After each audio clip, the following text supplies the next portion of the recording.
Until 2 years ago, no one imagined a time would come when academies, museums and galleries in Europe, even the whole world, would have to close for weeks and months. A time with no exhibitions, no more gatherings in university studios, no more events. A time when young artists in particular, along with their art, would remain unseen. Digital images, streamed presentations or virtual vernissages are all alternatives born out of necessity. For a cultural scene with a notice on the door saying, "Sorry, we're closed." Suddenly everything was different. The sometimes alarming infection rates of the dangerous COVID-19 virus forced governments to introduce social distancing with a minimum of communal experiences. Public life was reduced to the bare essentials. And at least in politicians' eyes, it seemed that culture does not belong to these essentials. Now, in summer 2021, everyone wants to return to the old normal as soon as possible. But this old normal has disappeared forever. For too long, the art world has closed its eyes to the fact that it's not enough to ask critical questions. It has to seek consistent answers too. The end no longer justifies the means.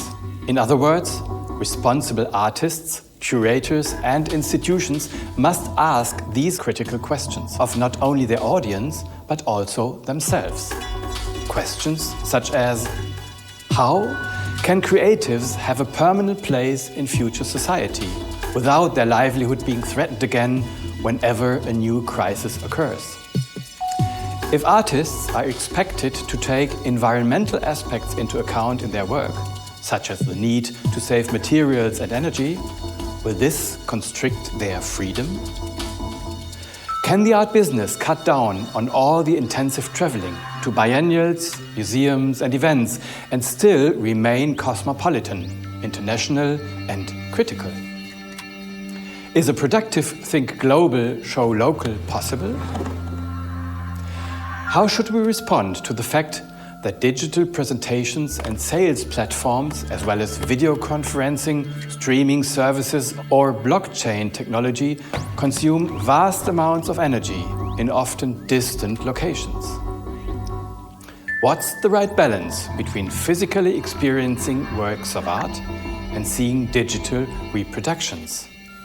If paintings are too problematic to transport, could showing excellent reproductions and exhibitions alongside originals be acceptable? Could the entire art business slow down and become more sustainable? Or do we need a totally new understanding of cultural production?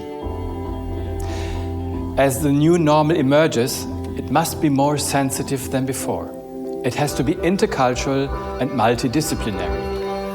The new normal needs to understand identity as something changeable and question established categories.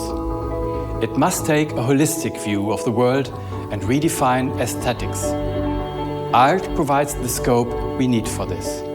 And students of these years have the fantastic opportunity to actively promote these changes, to set new standards, and to artistically rethink the future.